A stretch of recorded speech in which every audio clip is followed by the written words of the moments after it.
Anita, how's your mental health? Questionable at all times. You know this. Yeah, how's the mental health of your children? Also a little bit tricky. Can I tell you my experience in trying to find therapists for myself and my kids, Mel? Yes, please. Okay, this is how it goes. You ask around your friends and your family for a referral for somebody who's nearby.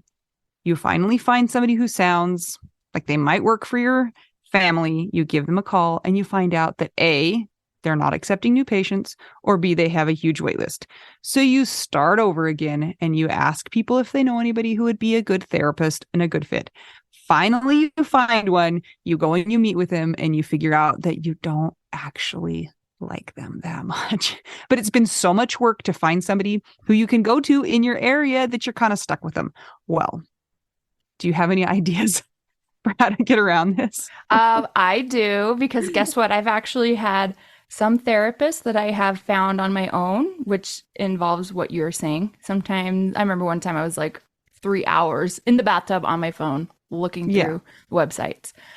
I was such a prune at the end. But I have also had the experience with working with BetterHelp. And it was like, I don't want to say too good to be true, but because it is true, but it's like amazing because I was matched with my therapist within 24 hours. And you didn't have to go through all of that other ridiculous process of trying to find somebody. And here's the cool thing too, is if that person didn't work out for you, you can just switch and say, and it's not like you're committing to another years long search for somebody who you're going to jive with. It's true. And I lucked out, or maybe just BetterHelp is really good at matching people together because I never had to change my therapist. I loved her. Perfect fit for me. And I know that some of our friends have used BetterHelp and they've had to change therapists, and boom, same day, you can change. Easy peasy. You can ghost your therapist. Get a new one. I love this idea. BetterHelp is one of our sponsors. If you use our promo code trybetterhelp.com/WWDN, you get 10% off your first month. And we totally recommend it. Yes. Get some therapy. That's trybetterhelp.com/WWDN. Anita? What? I'm scared of you now. Why? Because you're the recording meanie. I know. We just spent 15 minutes trying to make sure that there was no excessive noises. Because she doesn't like this. When I make these noises. She tries to punch me in the face, but we're on Zoom, so it does not work. I'm sorry, Mel. Fine. It's okay. I just have to edit it, and it won't come out. Nobody cares but me. It's like a grass stain. You can't make it come out. Yes. Yeah. Sorry. Sorry, listeners, for making too much noise. It's okay. They didn't hear most of it. Because you edited it? Probably. Good job. How are you? I'm, I don't know. Good. Fine. What's the answer? What do you ever say? C. None of the above. I'm all those things. What have you been up to then? Well, remember how I started a meditation music channel? Uh-huh. Well, now on my regular music channel, my Melanie Shore music channel, I started making these videos of the piano roll coming down. It looks like rain. The notes are raining down. Yeah. And then at the bottom, I'm playing the keyboard. It's a thing. I know. You sent me one of them, and you're a magician because you have 4 hands playing at the same time, and apparently they're all yours. They're all mine. And it took so many programs, but now I have 8 videos, so I guess I'm really fitting the ADD vibe. And I know. You're like, I have a podcast. I have another podcast. I have 2 YouTube channels. I have a website. I'm playing Legends of Zelda. Is that the game you're playing? Yeah, right now I'm playing Zelda, the new Zelda game. So I know I'm very on brand for my brain. Yeah. But my meditation channel has like 16 hours worth of music. So that's cool. I don't know. I guess I'm just in the zone. The less good I get at social interaction, the better I get at creating. Digital content. Digital content. So that's what's happening with me. What about you? It's a really good question. I'm a plumber because, I just had to retrieve some earrings from under the sink. And you guys, when you take off that thing, that's the trap. I believe it's called the trap. Listen to me. I'm one of the Mario brothers. I'm a plumber. It smells gross. Ew. Yeah. So then I had to fish out these earrings that had been dropped down there. And I did. And I was like, go me. Who needs a husband? I'm a plumber. Right? And were they your earrings? And so you No. didn't know they were there? I don't even wear earrings. They're my daughter's. She dropped them this morning, getting ready for church. And ironically, today I was getting everybody ready for church, and I forgot that our church time changed to noon. And so at 11:56, everybody was in the bathtub. I was like, oh, crap, I thought it was 12:30. So it was a mad dash to get everybody out the door, and we were a few minutes late. And I said when we were in the car right outside the church, everybody, when we go inside, let's be quiet and let's not draw attention to ourselves. So what happens? My 4-year-old runs inside, right inside the chapel. They're praying, and he says, we're here! Oh, I love it.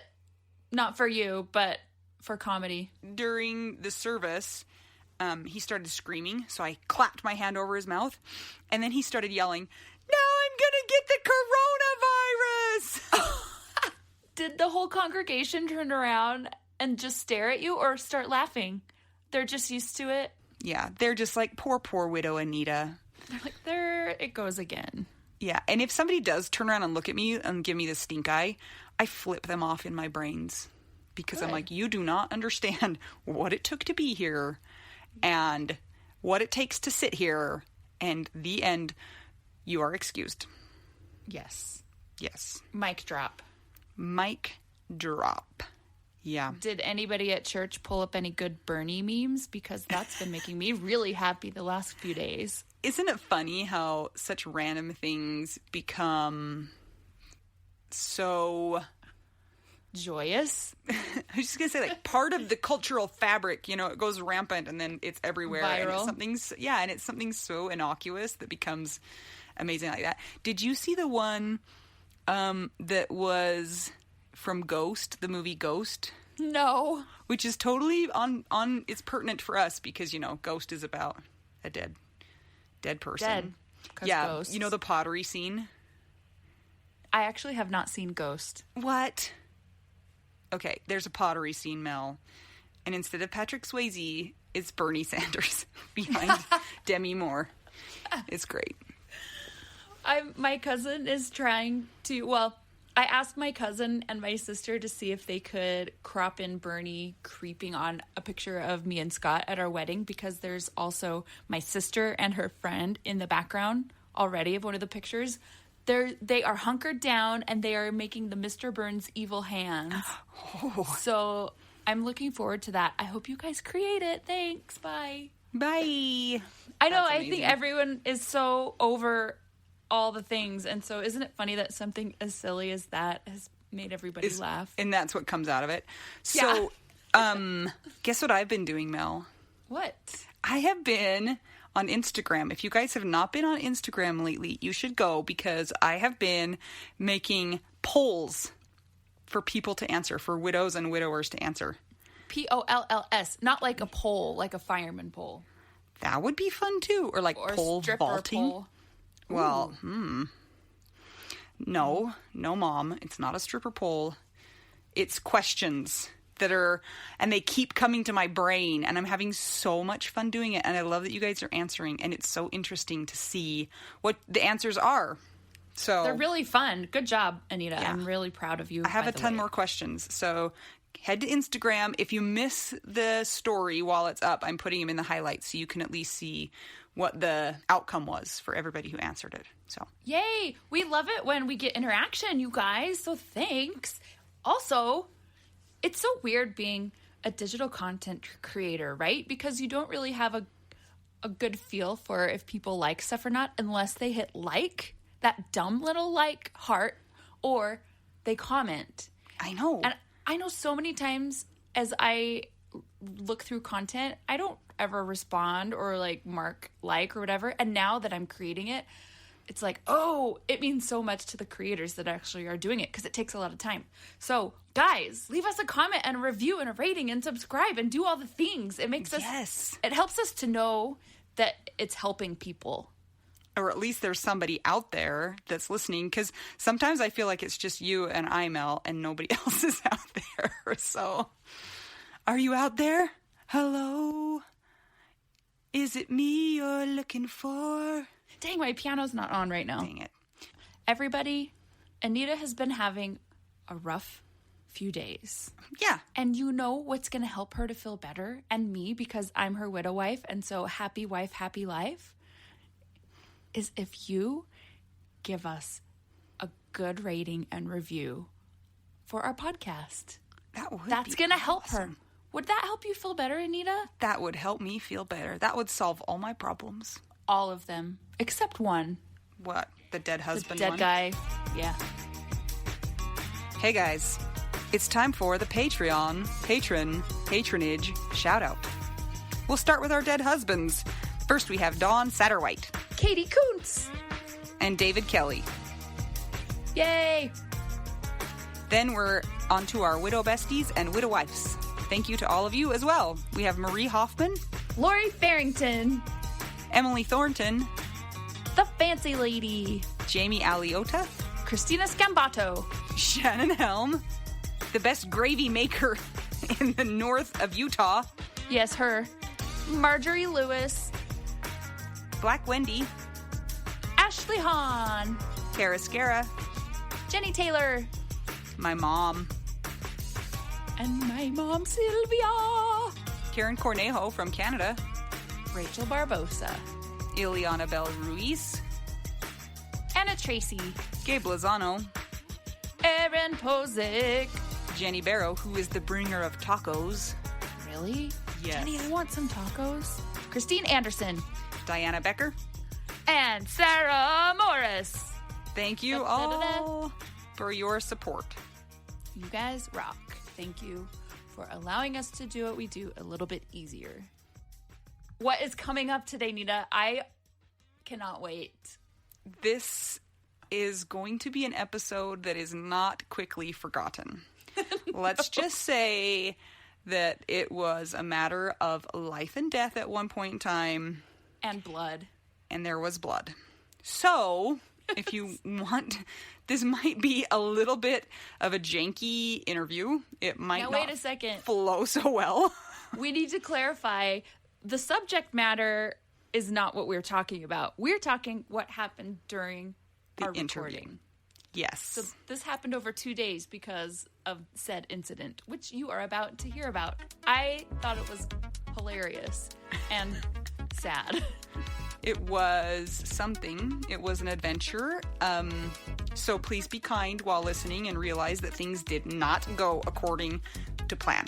But seeing as this is an experiment in our lives, we are beta testing our own lives. This is what you get, Yes. right? So enjoy. yes. And just know everything turned out fine in the end. Yeah. Everybody's fine. That's not Ish. already dead. Yes. I'm Anita. I'm Mel. We're two young widows about to take you on a grand adventure, and we're trying to figure out Widow, we do now.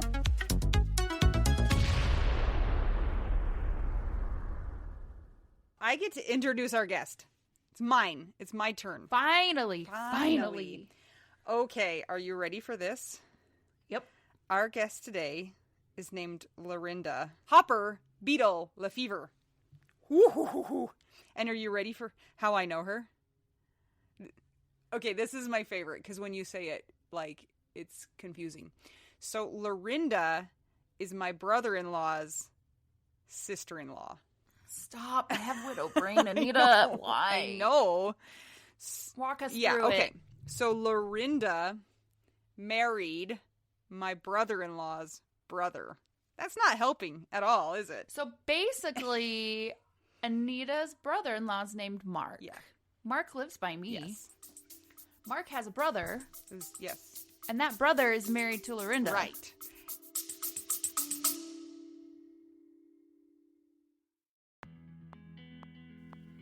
Sometimes we assume that unless we had a huge life insurance payout, we don't really need to know anything about investments or even finances. But guess what? A little knowledge of finances is critical for all of us. Maybe your partner was in charge of that stuff, and now you find yourself making all the decisions. Maybe you're mad about that. Maybe I am. Nicole from the He's Gone But the Money's Not podcast is here to help. She tackles financial literacy by telling the stories of women and widows and finance experts, and shares the lessons they've learned as certified financial planners. Whether you know a lot and feel confident in your financial decisions or feel unsure about all of that stuff, there is more to learn. Listen and subscribe to the He's Gone But the Money's Not podcast on all podcast platforms. This ad was paid for by Rockhouse Financial, an SEC registered investment advisor.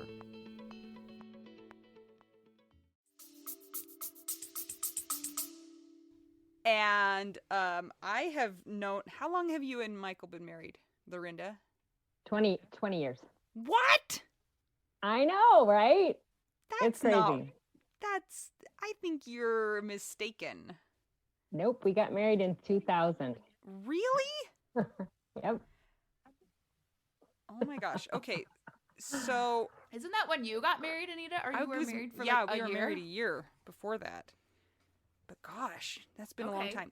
Anyway, so, Lorinda has been kind of in the periphery of my life for a long time. And we chat at family occasions, but I've never been able to sit down and get the nitty-gritty details of her life. So why is she here on our widow podcast, Anita? Well, because she's a widow. What? I know. So before she married my brother-in-law's brother, her first husband died. So the guy she's married to right now is not dead, but the first guy is dead. Well, that's complicated because she's still technically married to the first guy too. So her current alive husband is not the dead one. Oh my gosh. Lorinda, I'm just so glad that you're here to straighten all this out. Welcome. Thank you. I'm so glad to be here.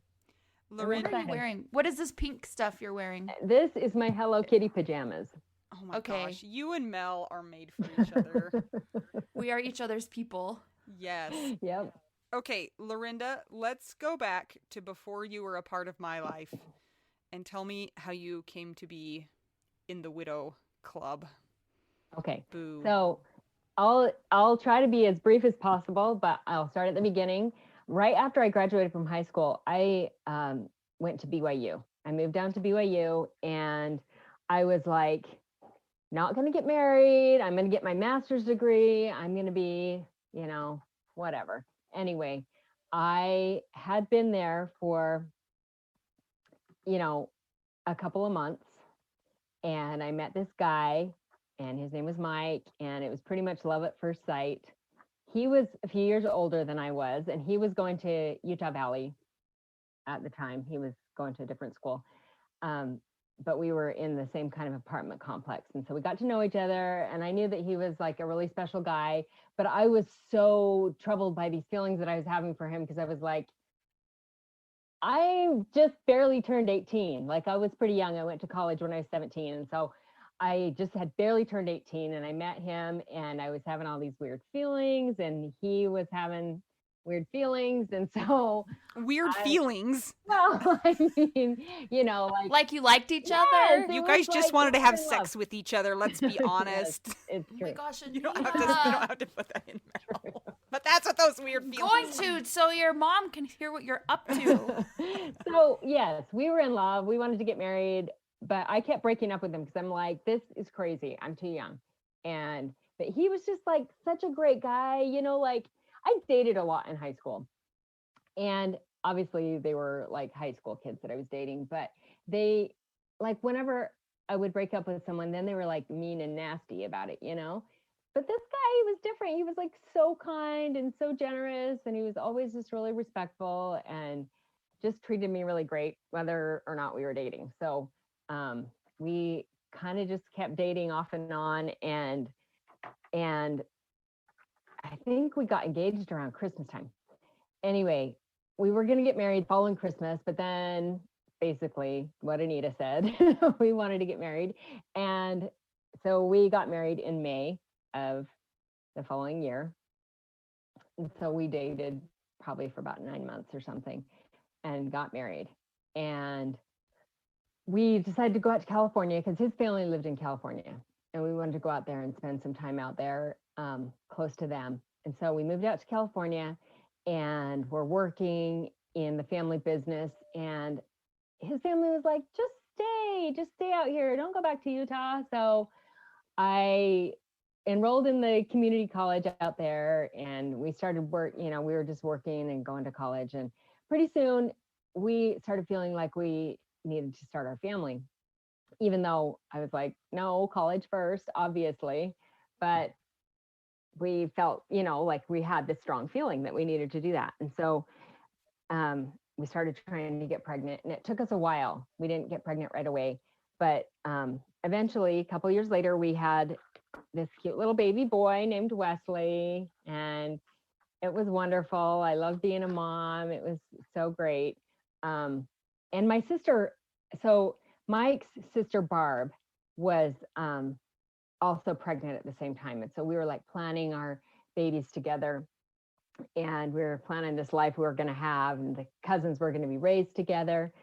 Well, so when her baby was 2 months old and Wesley was 3 months old, we all decided to take a trip back to Utah because we needed to take my nephews back to their mom.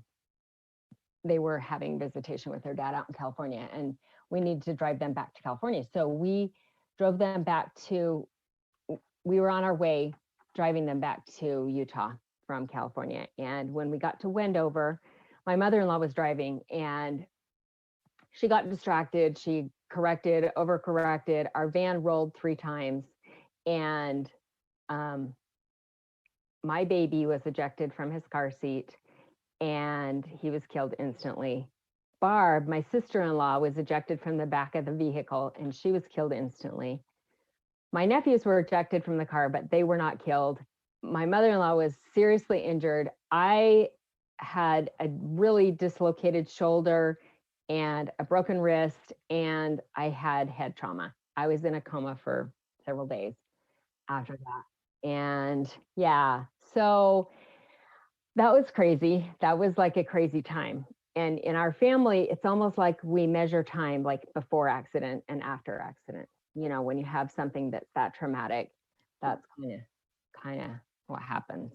But anyway, so we lost our baby, and our sister-in-law and my mother-in-law lost her daughter, and it was horrific. So then after that, I had, my recovery was pretty long.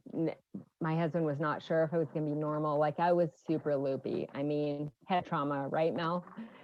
And so, Yep. yes. You had head trauma, you were in a coma, you're recovering, and your baby died. Can you talk us through that? That's a lot. Okay, so as I started kind of coming out of the coma, and every time I would wake up, I would say, bring me my baby, where's my baby? And my husband would have to explain to me what happened. And then I would fall back asleep, and then I would wake up again, and I'd be like, where's my baby? Bring me my baby. And he would have to explain it again. And poor everybody, poor him. I know, poor him. It's like 51st Dates, the extra nightmare version of it. Groundhog's Day. Exactly. Exactly. How old was Wesley? He was 3 months. Oh, so he was little. Yeah, he was little. And, he was in a car seat, but I mean, here's how old I am. This was back in the day before we knew that car seats like had to be a certain way and installed in a certain way and fit a certain way. And this was like a hand-me-down car seat, and I had the straps like tied in the back. And he was a big baby. He had gained, he was 18 pounds when he died. He was born at 6 pounds, and he had tripled his body weight in 3 months. And so he was a big baby, and I had just loosened the straps. And so he wasn't, in there like he should have been. So my sister-in-law's daughter lived. She's still living. That's good. And she was killed. And so that was really hard. You guys have like trauma. Trauma. And, I didn't know this either. I mean, I thought you were going to say your husband got ejected and got killed. I didn't know it was everybody else. We haven't gotten to that part yet. Oh, we're just at chapter 1 of the stupidest story ever. Right, I know. Okay.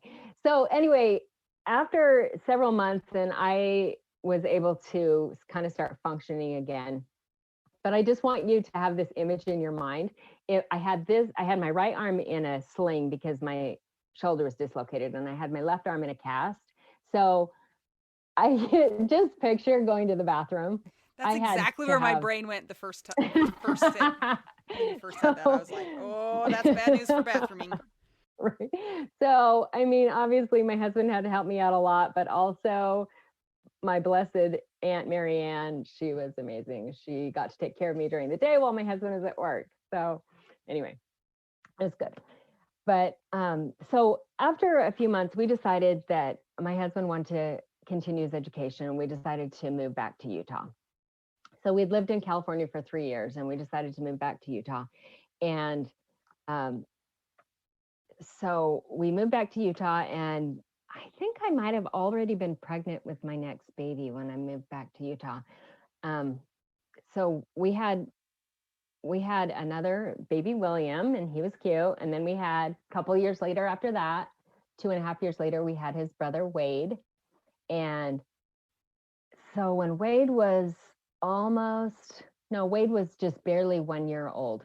And Mike woke up one morning and he had like a pain in his chest, like in his rib cage. It was like a sharp pain in his rib cage. And so we went to the doctor, and the doctor was like, oh, you've been working out? Okay, it's a separated rib. Here, have painkillers. Yeah. Right? So that's the answer for everything. Right. And so a couple of days later, when he still wasn't feeling better and the pain was worse and he was kind of feeling sick and feverish and stuff, we decided to go to my childhood doctor, who's like a good diagnostician. And we went to him. He's like, okay, you have pneumonia. Take this antibiotic. And if you don't feel better in 3 days, call me for sure. So 3 days later, he did not feel better. He felt worse. And so we decided to go to Instacare. And it was interesting because I was like, okay, the way to Instacare is like 3 hours. And I was like, that's fine. Prolongacare. Right. So I was like, 3 hours, that's fine, right? And my husband's like, no, let's go to the ER. So we went to the ER, and I should have known something was horrible because we were rushed past all these broken, they did triage, and we were rushed past all these bleeding and broken bodies. After they'd ruled out HIV, some different things, they decided to send us to an oncologist. And so I didn't think that was a big deal either, because I didn't know what an oncologist was. I was a baby, like 12. And I like how they went straight to HIV too. Like, whoa! So maybe you were like, oh, cancer, not so bad. It's not HIV. Right. Yeah. So they sent us to an oncologist, and he had a bone marrow biopsy, which if you've ever seen one of those, that was like, I almost passed out. Anyway, he got a bone marrow biopsy. And after that, they're like, okay, so here's the deal. You have leukemia, you have AML, acute myeloid leukemia. And but we have pretty good success with treating that. It's like 60 to 80%, which I'm like, that doesn't sound very good, but okay. But then, so they sent him straight to the hospital and did induction chemotherapy. And that was pretty horrible. It made all his hair fall out and stuff. But while he was in the hospital with that, they got, like, I guess they culture some things. They grow it and see how it's going to grow.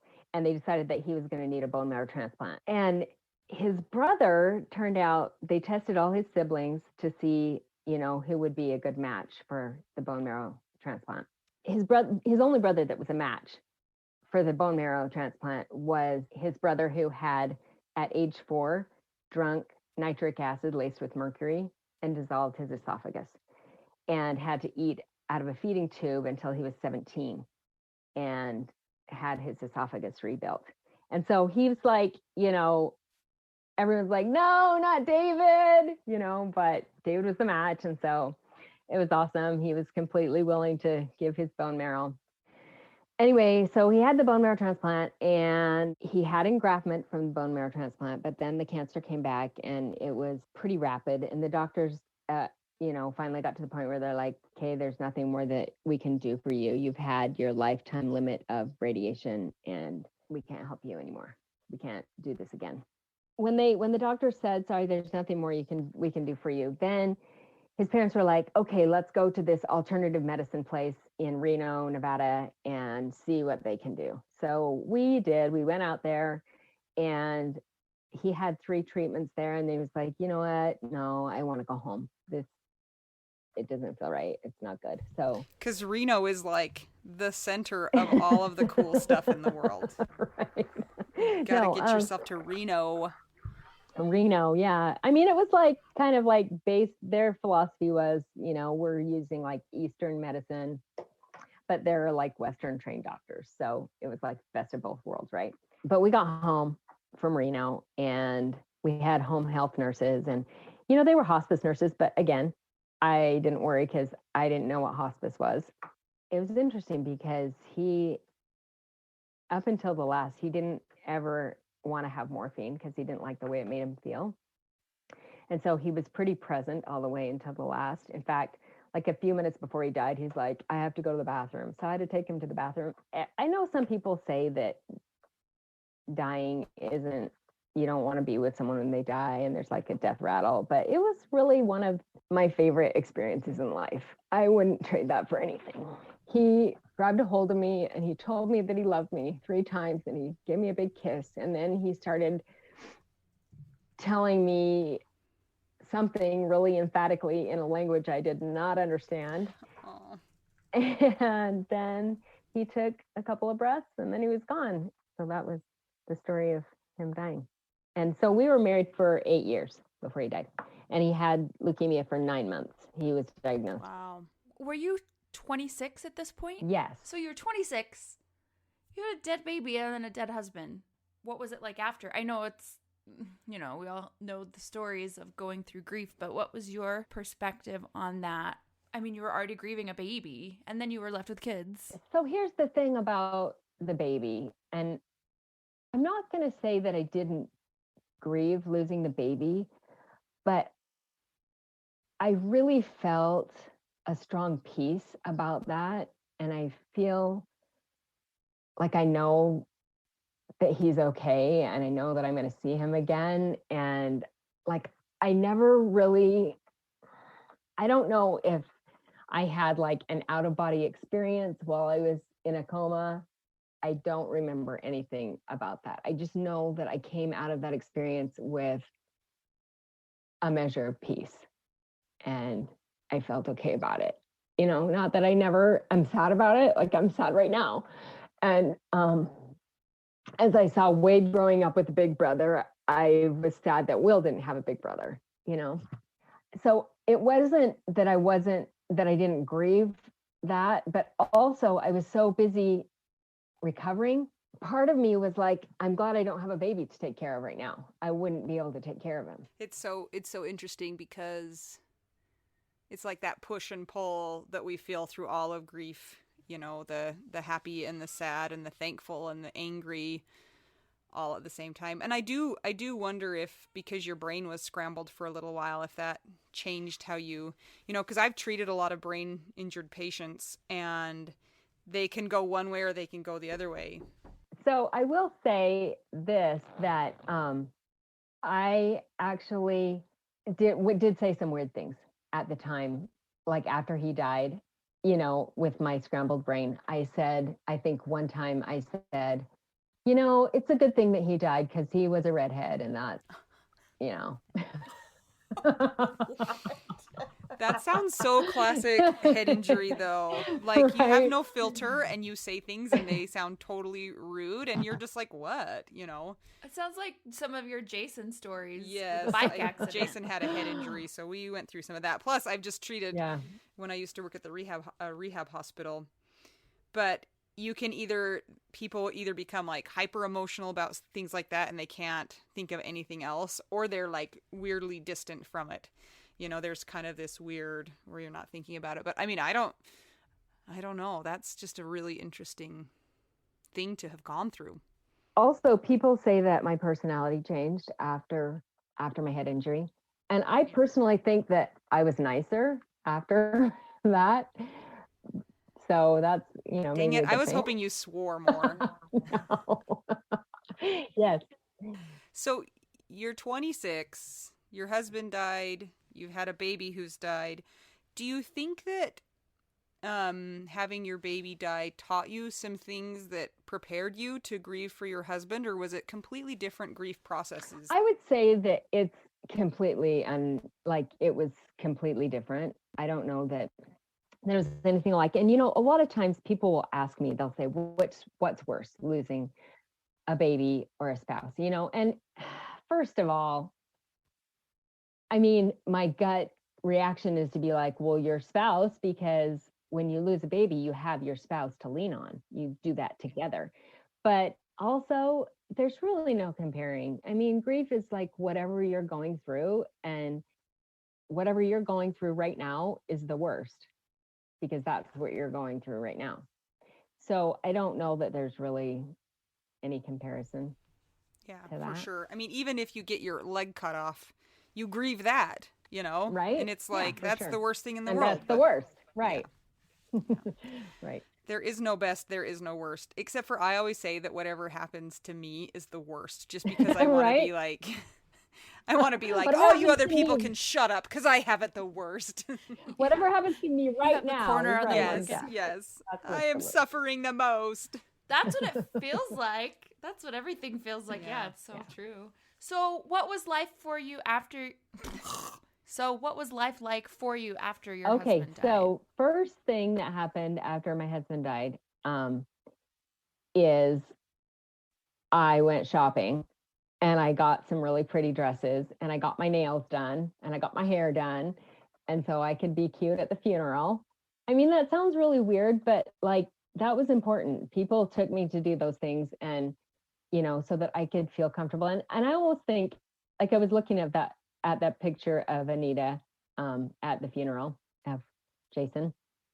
And she has kind of a goofy look on her face. And I thought, that's what you do. You go back to what you're comfortable with. You go back to that comfortable place, and my comfortable place was, I can do this. I can dress up and get pretty. And that's one thing I can do. I felt so out of control in so many other areas, but that's one thing I could do. That's funny because that's not typical for me to get all dressed up and be like, people came and did my makeup. I don't know how to put on makeup. Right. So that was kind right. of... But I was just thinking the goofy look on your face. Yeah. Okay. That's more normal. That's more normal. But everything else.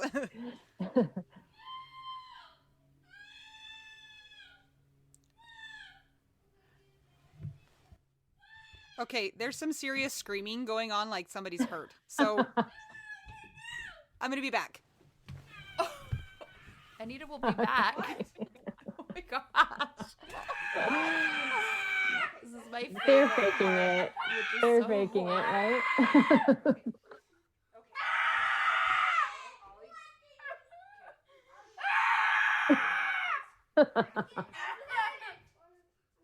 happened? He got me with the scissors! Oh my gosh. So we can continue and she can just jump back in. I think she has her headphones in so she can still hear us. But you can't. So you're in Utah, which is... I have a bleeding child. Did someone get hurt? You guys can keep talking for a minute. I'm back. You got. Okay. It's just me and you, Lorinda. Oh, all right. Okay. Hey. Yeah. I need to go take somebody to get stitches. So. Okay. Bye. Bye. Okay. So you're living in Utah. Now, Utah, of course, is a highly concentrated religious area. And what was that like for you, being 26 and a widow and living in that sort of culture? It was interesting because I think that had a little bit of an effect on the things that people said to me. Like they said things like, well, at least he's in a better place, or aren't you glad that you'll be able to see him again and that families are forever, and I'm like, aren't you glad that I'm about to smack you? I don't know, It's like, that doesn't help me with the right now. That's like my biggest thing. Right. Where we get through to holidays. And I mean, of course, there are so many good things that can give us strength when we are in a community like that, or when we draw from things that can be inspirational. However, I think it's so easy for things to be glossed over, especially when they're in these weird circumstances. It's like, you're not supposed to be widowed at 26. Right. I want to Right. approach Right. this in like a thoughtful way that's not slamming anybody. But do you find that in with what people were saying to you that there's a tendency to go straight to the end and like, well, everything's going to be okay because yay for Jesus or whatever. But you're here in this middle and you're like, this is struggling, and it kind of minimizes that. Yeah, for sure. And it's interesting because now 22 years later, I'm starting to get it. I'm starting to feel that it's going to be okay. And I'm starting to get what they were saying. But at the time, literally, it made me homicidal. I wanted to really hurt people.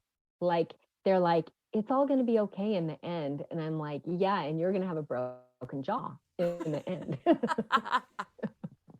It was like really hard. That's one thing that I wish that more people would understand, and is one of the purposes for our podcast or having people with different experiences on here. It's just like, guys, there's this big not gap, but there's this big stretch where you're not okay, and maybe you do feel homicidal, and just because now you're 22 years, should that make your previous 22 years be glossed over? Like, no, it's so hard. I had 3 friends named Brenda, and they all 3 had kids that were the same ages as my kids, and they were amazing. They were wonderful. They would each take my kids for 1 day a week while I was at the hospital with my husband. And because my kids were 1 and 4, so they weren't easy, and they needed constant supervision and care. And they were so great with them. And the other person that really helped me out was my friend Darlene. And so during that time, those people were such a support to me. And even afterwards, like the day that he died, one of my Brendas was upstairs and the other one had my 2 kids at church, so just like a huge support. But I also found it really interesting that after like, so like jump to a couple of weeks after he died, or maybe even a couple of months, I don't know, even people who are close to me would say, like I'd run into them at the store, they'd be like, hey, how are you? And I'd be like, you know what? Life is a pickle pie with a side of it sucks. And they would just look at me like deer in the headlights. And I was like, oh, you didn't really want to know, did you? Like, you just wanted me to, right? You wanted me to just go, oh, fine, it's great. Happy free day, don't right? ask. And yeah, and so it's not happy cheery. So as much as people, were supportive, also it didn't affect their daily life like it affected my daily life. And even I think it was really, really hard on his siblings to lose him because he was their big brother and because he was just, like they looked up to him and they wanted to be like him and everything. And so I think it was really hard on them and on his parents, but also it didn't affect their daily life like it affected mine. The person who loses their bedmate and their person that they see every single day and night, like they get up to pee in the middle of the night and there's their person, that's who it's going to affect. Even whatever the status of the relationship is, like say you guys people are in a fight or whatever, it's like it still affects every single thing that you're tied into. And it's easy to get into I'm the most injured of that. Because really, I mean, yes, it's so hard for everybody, but like, is there anybody else on the planet that can say, because this person died, now I have to move out of my house, or I have to look at his clothes in the closet, or, oh, there are his shoes. Oh, there's his little, like he laid on this side of the bed. And so that part's concave, right? And it's so hard. That makes it, I think, really hard to not, for me at least, turn it into a grief contest. And I have to catch myself like, right. Oh, how have you navigated right. that? I mean, you have a lot of years of experience of being a widow behind you, so you have a longer perspective than we do. So, I mean, it's like I said, I really feel like there's no comparison. And the more that I've witnessed other people's grief, it's like whatever they're dealing with right now at this second, they're not considering how bad my grief was necessarily. Although I have had people say to me, you know, whenever I feel bad about my life, I just think about your life. Thank you. And then I realize it's not so bad. I'm like, yeah, there's You're like, that. I'm glad to be here. Thanks. Oh man. Yeah. How was it dating? Will you talk to us about that? Because that's where Anita and I are like, we can't even think of that. So here's the weird thing about that. So I didn't ever kind of like put on a black shawl and walk around with my face all, whatever. Like a vampire? I think that's like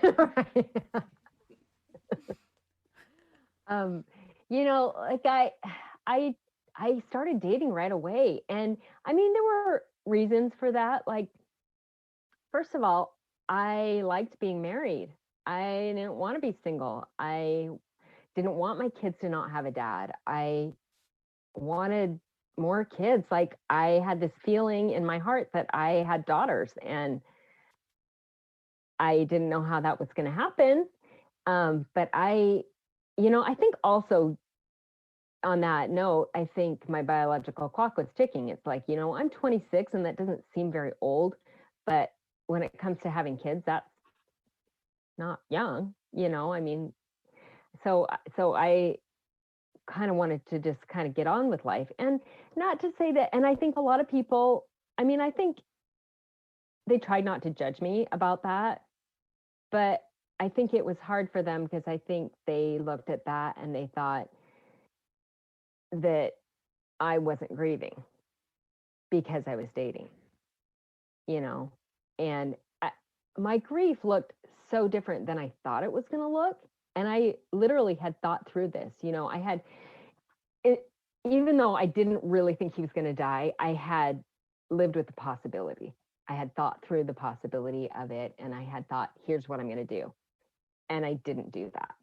I actually stopped sleeping and I stopped crying. I didn't cry for 10 years.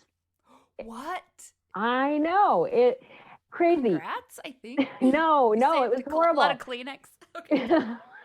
Yeah, I'd save money on Kleenex.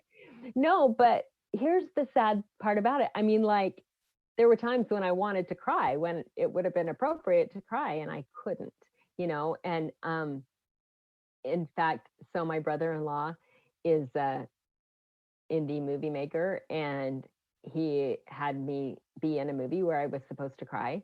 He put onions in my eyes and I could not cry. Like, there were no tears. There were no tears there. And so, I mean, now in my life, I think the tears have returned with a vengeance, but I am grateful for them. I'm grateful for tears because I couldn't cry. I don't know if I couldn't face it or kind of what that was, but my grief looked really different than I thought it would. Did you seek out any mental health counseling? Because in that time, I mean, when was this in the 90s that this stuff happened? Yeah. So this was in the 90s. And it's funny because when I lost my baby, my aunt, Mary Ann, said to me, there would be nothing wrong with you getting some help, as in like medication at this time, because you obviously have had some struggles and there would be nothing wrong with that. And, so like I knew that, but I just I didn't feel depressed and I didn't feel like I needed that.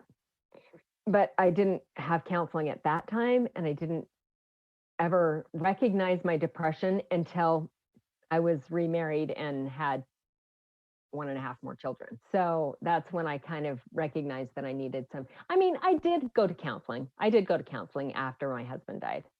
I went to a couple of years of like weekly therapy. I think that the depression that happened when I turned 30 was partially because I turned 30 and, just different things. And it just got to a point where it was affecting my daily life, and I needed to do something about that. But I'm sure I could have used help before then. I'm sure I could have used medication before that. I just didn't ever follow through with making that happen. And I don't know if that was, I mean, it was a little bit of a different time. It wasn't quite as, and maybe that's me that's changed too. Like I'm just way open with like the fact that I take medication and it helps. I graduated high school in the year 2000, and I remember being at my first year of college, so 2000 to 2001, and figuring out I had seasonal depression. And I was so excited, first of all, to figure out that there was a reason. And then just finding resources were kind of difficult. I mean, compared to now where everybody's talking about it on social media. So I totally, yeah. I mean, and that was in 2000. So in the 90s, I'm sure it was like there was no internet, right? We weren't talking about it and there was still a big stigma. I know. Isn't that the weirdest thing? Like we were Yeah. barely getting the Oh internet. man, that dial up, I remember thinking it was so cool when I could connect after 40 minutes, but it was slow. So, okay, oh man, what kind of feelings did you have? Like, so you said you didn't really have a problem dating, you dated right away after, right? Well, I mean, it wasn't like I didn't have a problem. Dating was so stupid. I hated it so bad. It was the worst. It was awkward. It was like meeting people, first of all, was weird. And How did you even meet people back then? Like, you had to like actually talk to people. I know. I actually talk to people. Like, oh, okay. So I went to this dance and it was the worst. It was like these guys that were grandpas were like asking me to dance. I'm like, no, no, no, no, no. Ew, ah. So it was horrible. And I mean, and there were a lot of people who were older that had shown interest in me. And most everyone, it's interesting because there was one guy, I told you, my friend Darlene had helped take care of my kids, and she was kind of like a grandma to them. And I knew that she had a son that wasn't married. And so I was over at her house one day and I met him and we kind of started hanging out. And he had, he was familiar with my kids and he had helped with my kids and stuff. And we were good friends and we hung out. We even went on some dates and stuff. But I mean, I didn't have any real feelings for him. And so that didn't really go anywhere right at first. But I, like I said, I didn't want to be single. And so I dated a bunch of guys and I met a guy who I felt like had like a similar family background to me. And he was, nice enough or whatever. And he had been divorced. And so we started dating and we actually got engaged. And when I got engaged to him, then Darlene's son, who I'd been close friends with, like totally stopped talking to me. And I was like, wait, what? I thought we were just friends, but he was like kind of mad at me. So, and it's funny because I mean, so anyway, this guy that I was engaged to, apparently we weren't either one of us really that ready to get married. It was like 2 weeks before we were planning to get married and we hadn't sent out announcements yet. So we ended up just like not getting married and it all worked out good. But it was interesting because the day after I broke up with that guy, my friend showed up on my doorstep. And here's the funny part. His name is Mike also. My first husband was named Mike and this guy is named Mike. And so at that point, we started dating for serious and we dated for like another year and then we got married. Yay! So now, when was this? How old were you at this time? So I was 28 and he is my same age. So we were both 28. Do you think in hindsight, it was to your benefit that you weren't interested at first so you could build a friendship? I definitely think that. Yeah. He was so great with the kids and he was so great with me. And he actually was pretty romantic.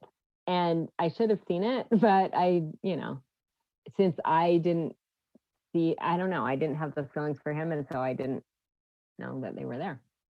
Did Mike too have to come to terms with the fact that you had a Mike 1?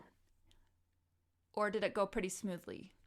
he's weird that way. It kind of actually bothers me that he doesn't feel more jealousy.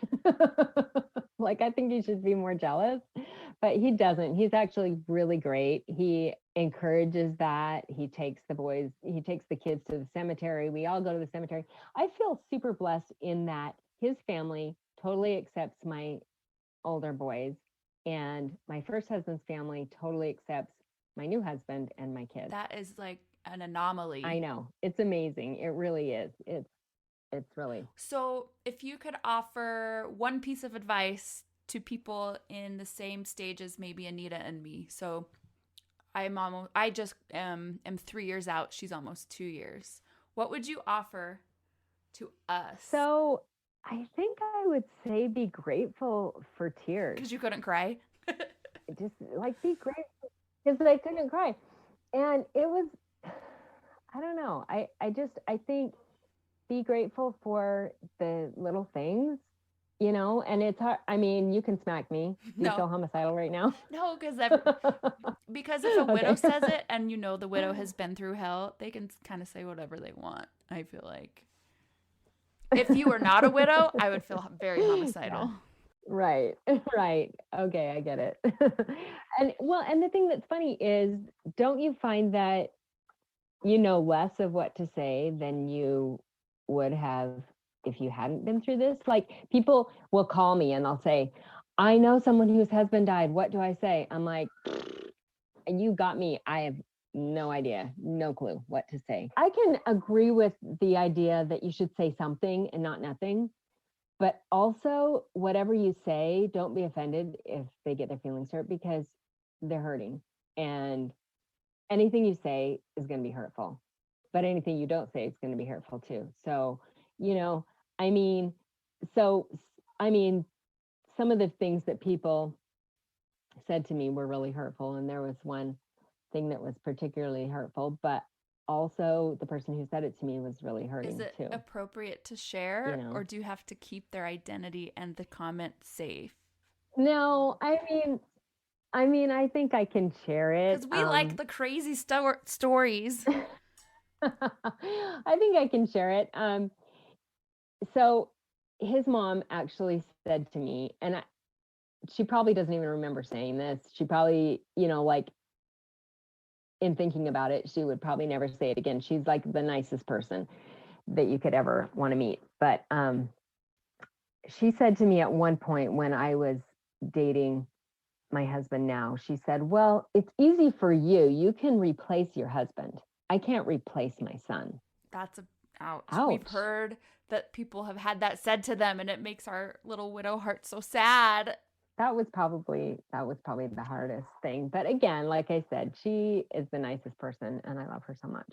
So, and she was hurting. When you learn a new skill, and it's like the more you start learning, the more you realize you don't know.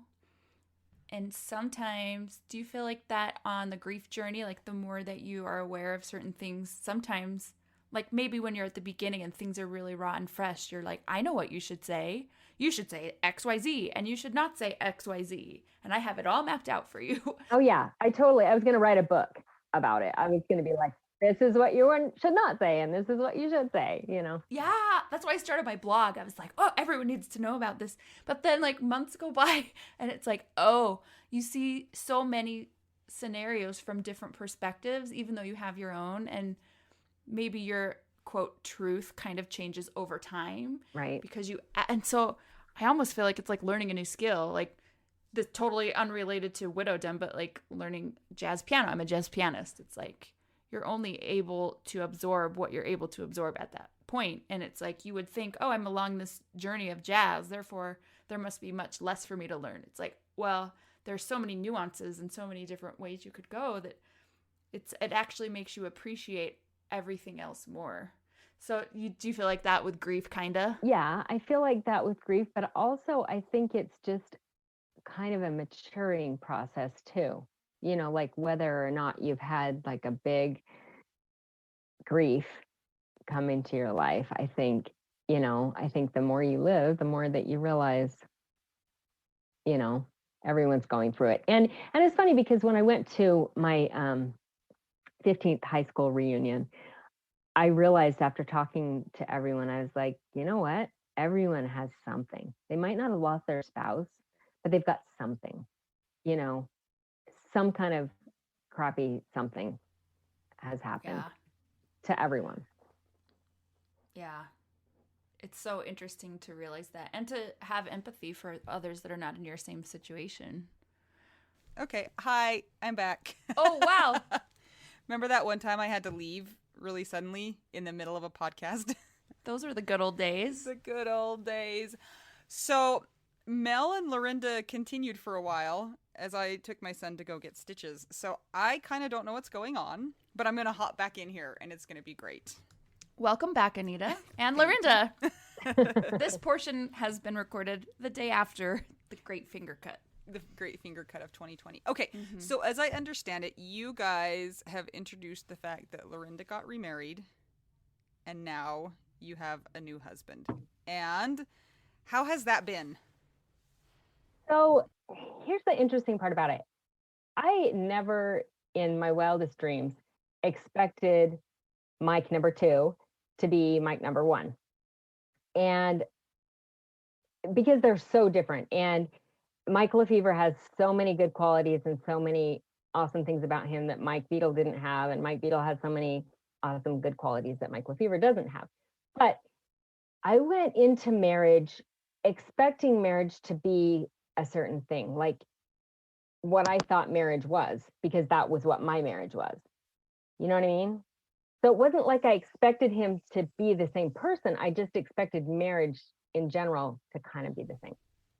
And it And wasn't? so, no, not at all. And, you know, he shows love in different ways. And it took me a few years to like really feel loved. And like I said, he doesn't have a lot of jealousy.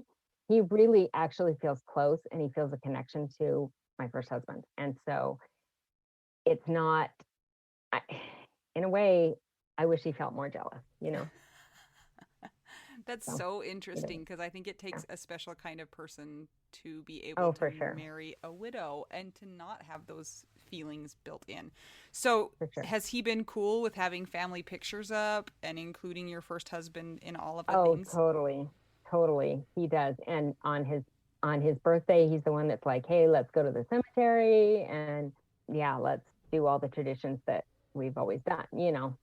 So Do you good. find yourself comparing the two of them in your head? Did that happen earlier on and now you're past that, or that didn't happen for you? I don't think so because like I said, they are so completely different. They're nothing alike except for their names. Their names are the I think you secretly just married him because then you wouldn't ever get his name wrong same. and Yeah. slip up. Because we had one guest and she's like, once I called or I think she said she did it a few times, called her second husband her first husband's name. She's like, that was not great to happen. Right. Has your second marriage been hard because you were married previously, or was it just hard because all marriages are hard? I have to say that the first year of our marriage was like bliss. It was heaven. It was like living in sin. It was so, we just had a blast. Even though we had 2 kids, it just seemed fun and easy. And then after that is when it got hard. We talked a little bit about this. I got depressed and my depression didn't show up as in like crying or sadness. It showed up like anger and irritation. So it's always irritated with him no matter what. Yeah. And I didn't realize that until, you know, we had almost 2 more kids. So yeah, that was kind of what made it hard. I don't know if you guys talked about this before, but you have 2 more kids with your second husband. So I now have 4 more kids with my second husband. Okay. How has the joining of the 2 sets of kids been? You know, we don't ever like say stepdad or stepson or stepbrother. We just like brother and sister. It's all just one big happy family. And that's just kind of the way that we've always treated it. And, you know, they have their issues or whatever, just like regular siblings. And there's kind of a big space in the middle. There's like 5 years between the 2 sets of kids. So it feels like 2 families sometimes. Like my older 2 are both married, and my oldest of my second family just finished high school. So. Yeah. So, fun fact, your son was in my husband's class. Yes, he was, He and he remembers him he taught him. fondly. Yeah, Yes, so that's kind of fondly. funny. So you Yeah. guys didn't really blend families, because it wasn't like No, one because with kids and it was like you made yeah, your own new family. right. And we stayed in the house that I lived in already, Mm-hmm. partly because we didn't want to have more upset for the kids, like another change, Um, but I think that that's been hard. That's been one of the harder things for my husband because he feels, I mean, it's not like he doesn't feel it his. We've remodeled this house so many times. It's a completely different house. But I just feel like he wishes that we had done more of a fresh start Yeah, kind of thing. because he's on your turf, or he's on Right, the right. Mike number one's turf, so to speak. And for me, it was so much easier to stay here just because my people knew my story, Yeah, And I mean, you tell people your story and it makes them sad and then you feel bad. And yeah. I have a really hard time with new people in my life. Like, I'm like, you don't understand, like who right. I And, was and what I had and what I lost, and so I can't and my explain that thing to you. is, my question that's hard, and people think that I'm dumb, like they think that I'm mentally challenged, which I am. But like they'll ask me how many kids do you have, and I have to pause and think about it. Like not that I don't know how many kids I have, but how well do I know you, and how well am I going to know you? Yeah. Do I tell you I have, you know, 8 kids, or do I tell you I have 6 kids? Like just the whole thing. Because we have one daughter in the middle that's kind of adopted us, and we've adopted her, and we love her. So I have Okay, eight. you're I so have 8 kids. complicated. I know. I'm sorry. That's How okay. well am I going to know you, Anita? Yeah, I know what you're saying though. You're like, how much of my backstory do you need? And You want? yeah, Yeah, yeah, and how much am I willing to give to yeah. you? So I just happen to know this because I'm in your periphery, but your second husband ended up with what?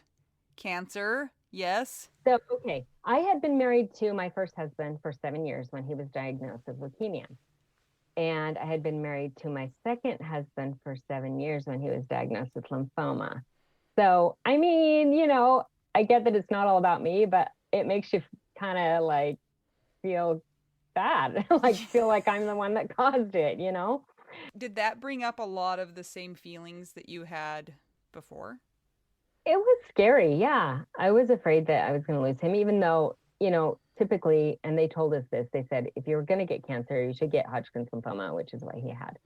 Well, I think it's really interesting when we talk to people who seem to be thriving after many years, because I think that Mel would agree with this, but when you're right in the new phases, it's really hard to imagine that you're ever going to thrive again. So I think that's why it's so positive to talk to somebody who is a little ways out, not a little ways. I mean, 22 years is, I mean, that's like a whole adult. I know. You can It doesn't. gamble. You're, I can gamble drink or twice. whatever. Yeah. Anyway, I just think that it's great to have that perspective and to see somebody and think like, "Oh, it's going to be okay."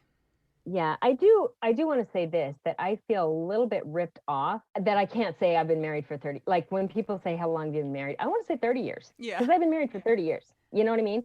But I have to be like 20 years. Like as if that's no big deal, right? Be like, "Yeah, Right? I've been married 20 plus 8 years." You could just compile both marriages together. Thank you, Lorinda. I really appreciate you talking to us, and I appreciate you talking to us twice under very strange circumstances. And I'm kind of glad it was you and not somebody who doesn't know. A stranger? Yeah, know me and is like, because at least you know that my life is crazy. So I appreciate that. Mel, do you want to ask Lorinda the most important question? Lorinda, what is your favorite cheese? Assuming you like dairy. Okay, you guys are going to think I'm weird, but this is the weird part. So, my favorite thing to do is get one of those string cheese sticks and put it in my pocket and carry it around all day until it's really soft and gooey. Uh-huh. I know, right? And then I open it and I like drink the goo and then I peel the strings off my. You guys are so gross. Okay, Lorinda, I actually have a gift for you because I was sitting on my couch the other day and I found a string cheese that was probably there for about a week. And it was exactly that consistency. So if you want an Yes. early Christmas present, I got All you. right, those thank you. all over my house.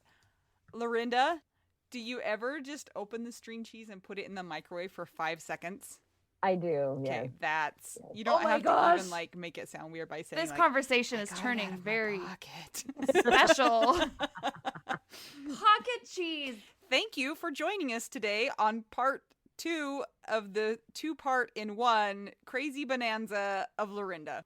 Remember to join the Widow Wives Club and answer all the questions. We've been getting some real doozies of applicants lately. It's kind of funny and annoying at the same time. Have a great day. Until you listen to another episode, I'm Anita. I'm Mel. I'm Lorinda. And we're just 2 young widows and 1 widow who's been married for 20 years and 8 years. And her husband's only been married for 20 years. And we're just trying to figure out widow we do now.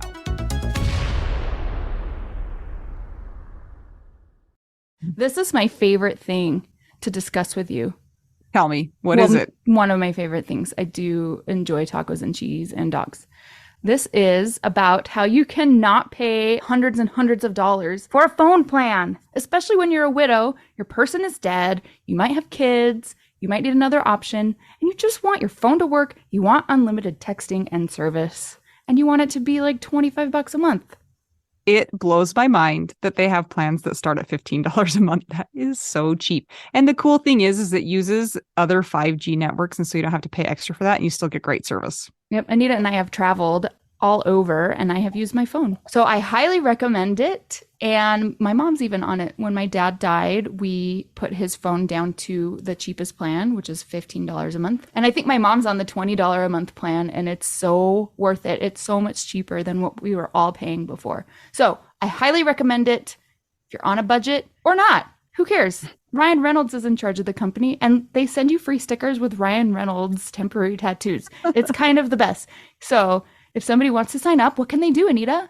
Go to trymintmobile.com/WWDN. Seriously, you guys. Such a great idea. Save yourself some money. And if you're worried about losing data or having any changes with your phone, not going to happen. They walk you through it. Everything's fine. It's the easiest process of all time. Again, that's trymintmobile.com/WWDN.